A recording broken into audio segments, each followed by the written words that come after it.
आंतरिक प्रणाम। कुछ लोगों में यह मान्यता है कि आध्यात्मिकता अधिक उम्र का विषय है।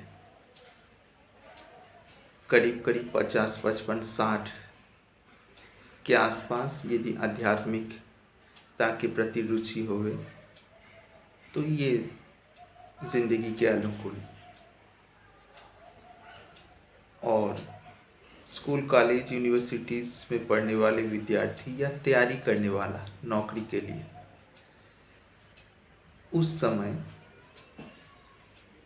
ये विद्यार्थी यदि आध्यात्मिकता के प्रति झुके तो लक्ष्य से भटक सकता है और न भी भटके, पर वैसा समय भी नहीं है।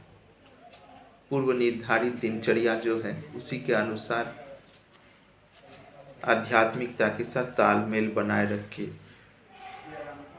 अपनी जो मंजिल है या अपना जो लक्ष्य है उसी के अनुसार चलना नामुमकिन है। तो ये धारणा जो है वास्तव में एक भ्रम के आधार पर टिकी हुई है। ये मान्यता जब आध्यात्मिकता को कोई कृत्य मान लिया, यानी करने वाला विषय, मंदिर, मस्जिद, चर्च, गुरुद्वारा, बुद्ध मंदिर या किसी भी धर्म स्थान पे आना जाना, वहीं पे समय बिताना, उस संदर्भ में कुछ पाठ पुस्तक यानी पुस्तकें पाठ करना, संबंधित क्रियाकलाप में जुड़े रहना, वो चाहे वहीं पर जाके हो या वहीं से शिक्षा प्राप्त करके घरों में, इसी विषय को हम मुख्य रूप से आध्यात्मिकता के दर्जा देते हैं। यानी आध्यात्मिकता मतलब यही। पर असली बात कुछ और। आध्यात्मिकता मंदिर, मस्जिद, चर्च, गुरुद्वारा आदि से मतलब इन सब से भले शुरुआत इनकी हो, पर ये केवल यहाँ तक सीमित नहीं, बल्कि आध्यात्मिकता का संबंध एक इंसान की जिंदगी से और हर एक क्षण से। ये महत्वपूर्ण बात है। थोड़ी बहुत विचार करें तो ये बात समझ में आएगी। कुछ भी काम हम लोग करते हैं शरीर, मन, बुद्धि से ही करते हैं।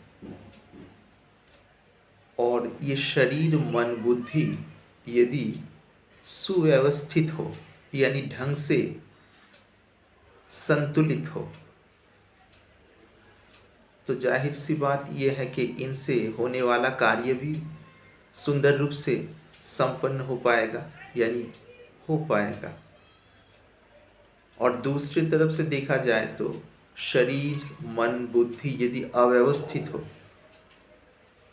ढंग से संभाला हुआ न हो, तो उनसे होने वाला कार्य उस प्रकार का नहीं हो पाएगा जैसे सुव्यवस्थित शरीर, मन, बुद्धि से होने वाला कार्य होता है।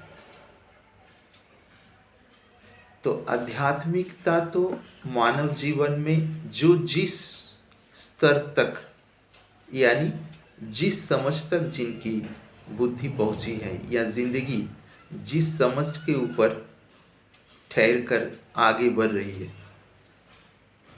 उस समझ को बेहतर से बेहतर करते हुए अंततः गत्वा ब्रह्मानुभूति यानी उस परम समता में लेके पहुंचाए, जिस परम समता में पहुंचने के उपरांत, यानी उस अनुभूति में पहुंचने के उपरांत बुद्धि पूर्णतया निर्द्वंद हो जाए।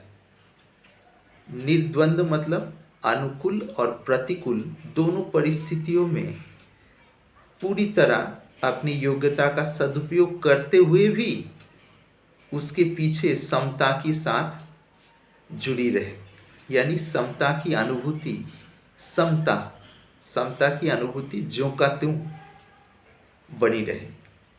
यह है मूल लक्ष्य। वैदिक ऋषियों के शब्द में कहा जाए तो इसे ब्रह्मानुभूति या सत्यानुभूति इस नाम से अनेकों बार वेद, उपनिषद, वेदांत में चर्चित हुए हैं या उस विषय में कुछ बताने का प्रयास किया गया है। तो आध्यात्मिकता कभी व्यक्ति के वर्तमान में जो निर्धारित लक्ष्य, उसमें बाधा तो कभी पैदा नहीं करने वाली है, अपितु उसमें विशेष रूप से सहायक है। क्योंकि अंदरूनी अनुभूतियों के द्वारा जब मन में शांति होगी तो बुद्धि संतुलित होगी। उस संतुलित बुद्धि से और संतुलित शरीर से बेहतर कार्य कर पाएंगे, ये बोलने की आवश्यकता ही नहीं है। और रही बात समय निकालने की, सच्चाई से विचार करके देखें तो दिन में ऐसे बहुत सारे वक्त या काफ़ी समय हम काटते हैं, यानी व्यतीत करते हैं,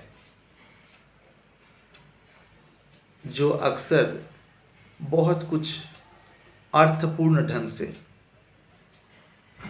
नहीं व्यतीत करते, यानी कुछ ढंग की सदुपयोग उन क्षणों की नहीं हो पाती है।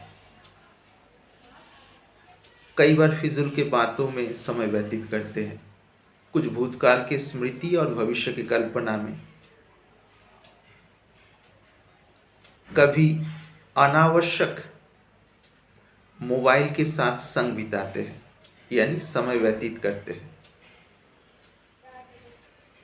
तो जो व्यक्ति वास्तव में उन्नति कामी है, वो इस पर विचार कर ले कि इन वक्तों को यदि हम सुव्यवस्थित करके कुछ आध्यात्मिक अनुशीलन के लिए इसका उपयोग किया जाए, भले पूरे दिन में 15 से 20 मिनट